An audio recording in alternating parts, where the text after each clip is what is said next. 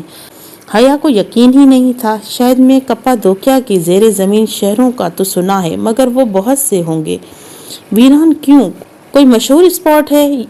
یہ کیا کپادوکیا میں سب سے بڑا التار شہر ہے آپا؟ مگر آپ کو کلیسٹر فوبیا تو نہیں ہے نا؟ وہ جیسے چونکی، اس کے دل کے دھڑکن کو ایک دم سے دھچکا لگا۔ نہیں، وہاں مجھے بھی جانا ہے، بالکل یہی جگہ ہے۔ وہ جیسے پرجوش ہو گئی۔ پھر آپ پنار کے ساتھ چلی جائیں، وہ آج شہر جا رہا ہے گارفریڈ کے دوا لینے۔ ٹھیک ہے۔ وہ ایک دم سے اتنی خوشی ہوئی کہ اس کی آنکھیں چمکنے لگی۔ فاتح نے ذرا اچنبھے سے مڑ کر اسے دیکھا۔ آشیانہ کسی مہمان کو اس نے کلاسٹر فوبیا ہونے پر اتنا پرجوش ہونے سے پہلی بار دیکھا تھا۔ ترکی کا صوبہ نوشہر کا وہی معنی تھا جو پاکستان کے شہر نوشہروں کا ہے۔ ویرین کیوں یہاں کا سب سے بڑا زیر زمین شہر تھا۔ ایسے سینکڑوں شہر کپادوکیا میں موجود تھے جو کم سے کم 2 منزلہ تھے، جیسے تہہ خانے میں تہہ خانے ہوں۔ کئی زمانے میں کپادوکیا کے باسیوں نے عیسائیوں کو آباد کیا تھا۔ یہ شہر بنائے تھے تاکہ جنگ کے دوران یہاں پناہ لے جا سکے۔ ان کے پاس شہر کے دہانوں کو مکمل طور پر بند کرنے کا نظام بھی موجود تھا۔ پانی، خوراک، راشن دان، نکاسی اور اخراج کا نظام، غرض یہ تمام انتظامات سے آراستہ مکمل شہر تھے، بس ان سے آسمان نہیں نظر آتا تھا۔ 20ویں صدی کے آغاز میں عیسائی یہاں سے چلے گئے تھے۔ اب برسوں سے یہ شہر ویران تھے۔ چند سال پہلے ان کو سیاحوں کے لیے کھول دیا گیا تھا۔ ویران کنواں 8 مزگین سیاحوں کے لیے کھولے تھے۔ ویرن کا مطلب گہرا، کیونکہ یعنی کنواں اور دوسرے گہرے، دوستی، دشمنی کے لیے استعمال ہونے والا لفظ دیرینا کا ماخر یہی ویران تھا۔ مولود بھی اسے بہارے اور پنار کو ایک لمبے ڈرائیو کے بعد ویری کیولو لے آئے اور گارڈ فلیٹ کو لے کر خود شہر سے چلے گئے اور تینوں شہر کی داخلی سرنگ کی طرف آ گئے جہاں سیاحوں کی لمبی قطار لگی تھی۔ ویرین کو کیوں باہر سے یوں لگا جیسے کوئی چھوٹی پہاڑی ہو، جیسے دیواروں میں بہت سے سوراخ تھے، یوں جیسے کوئی جادوگرنی کھانا چگا اوڑھ کر جھکی بیٹھی ہے اور اسے چگی سے بہت سی آنکھیں جھانک رہی ہوں۔ داخلی سرنگ غار کے دہانے پر چھوٹا سا رستہ تھا جس سے اندر جاتا باہر دھوپ نکلنے کے لیے سرنگ بنی ہوئی تھی۔ یہ سویٹر رکھ لو، شاید ضرورت پڑ جائے گی۔ پنار نے خود بھی سویٹر پہن لیا تھا اور اب دوسرا اس کی طرف بڑھا رہا تھا۔ حیا نے حیرت سے اسے دیکھا، پھر چلچلاتے سورج کو۔ اتنی گرمی میں؟ رکھ لو، پنار کے دوبارہ کہنے پر اس نے سویٹر طے کر کے بازو پر ڈال دیا۔ سیاہ پرس دوسرے کندھے پر تھا۔ بہارے بے پنار کی انگلی پکڑے ہوئے بالوں کو پونی میں باندھے وہ دھوپ کے باعث آنکھیں سکیڑ رہی تھی۔ اپنی باری میں وہ ٹکٹ دکھا کر آگے پیچھے سرنگوں میں داخل ہوئے۔ باہر دھوپ تھی، اندر دھیرے دھیرے اندھیرا پھیلتا گیا۔ کپادوکیا کے غار اور پہاڑوں کی مہک، پرسرار خوشبو ہر سو پھیلی ہوئی تھی۔ گائیڈان سب کی رہنمائی کرتا جا رہا تھا۔ چند راہداریاں سیڑھیاں گزر کر وہ سب سیاح ایک بڑے کمرے میں جمع تھے جہاں شور سا مچا تھا۔ سیاحوں کے سوال اونچی اونچی آوازوں میں بولتا گائیڈ کسی مچھلی مارکیٹ کا منظر بتا رہا تھا۔ سنو، تم بہارے کا خیال رکھنا، میں بس آ رہی ہوں۔ تم کہاں جا رہی ہو؟ بہارے پریشانی سے کہہ اٹھی۔ میں اپنے طور پر اندر سے شہر کو دیکھنا چاہتی ہوں۔ تم پنار کو تنگ نہیں کرو گی؟ بہارے نے نفی میں سر ہلایا، مگر اس کے جانے پر خوش نہیں تھی۔ تم جاؤ، میں چھوٹی بلی کا بہت خیال رکھوں گا۔ وہ اس کے کمرے سے آگے کھسک آئی تھی۔ وہ کمرہ راہداری میں محرابی چوٹیوں جیسے دمی ممی کا سیٹ، در و دیوار پر شولوں کی مانند بلب تھے اور اندھیری گلیوں میں مدھر زردہ روشنی بخش رہے تھے، پرسرار مگر خوبصورت۔ وہ سیاحوں کے جھگمٹوں سے ذرا آگے ہوئی تو ٹھنڈک کا احساس ہونا شروع ہو گیا۔ اس نے سویٹر اباہے کے اوپر پہن لیا اور سامنے کے بٹن کھول رکھے تھے۔ وہاں آس پاس کوئی نہ تھا، گھٹن والی جگہ تھی، سو نقاب ٹھوڑی تک نیچے کر دیا۔ وہ یوں ہی طویل راہداریوں سے گزرتی جا رہی تھی۔ دفعتاً حیا اس کے ایسے ہی کندھوں کو ذرا سا چھوا تو وہ ڈر کر قدرے پیچھے ہٹی، مڑی سانس پھر روک دیا۔ بہرحال پھر ڈر گئی تم۔ خالی پینٹ، بھورے آدھی آستینوں کی شرٹ، کندھے پر بھورا دستی بیگ اور سر پہ سیاہ پی کیپ۔ وہ پینٹ کے جیبوں میں ہاتھ ڈالے بہت سنجیدگی سے اسے دیکھ رہا تھا۔ لمحے بھر کو تو کچھ کہہ نہ پائی۔ ہاں، اتنی جلدی ڈر گئی؟ کل مجھے کس نے کہا تھا کہ وہ اکیلے کپادوکیا میں رہ سکتی ہے؟ چونکہ ابھی وہ گزشتہ رات کی طرح نہیں ڈری تھی، سو لمحے بھر کو وہ خود کو سنبھال چکی تھی۔ کل کس نے یہ کہا تھا کہ وہ اکیلی نہیں ہے؟ اور تمہارے باڈی گارڈ تو بھول ہی گیا میں، وہ کدھر ہے؟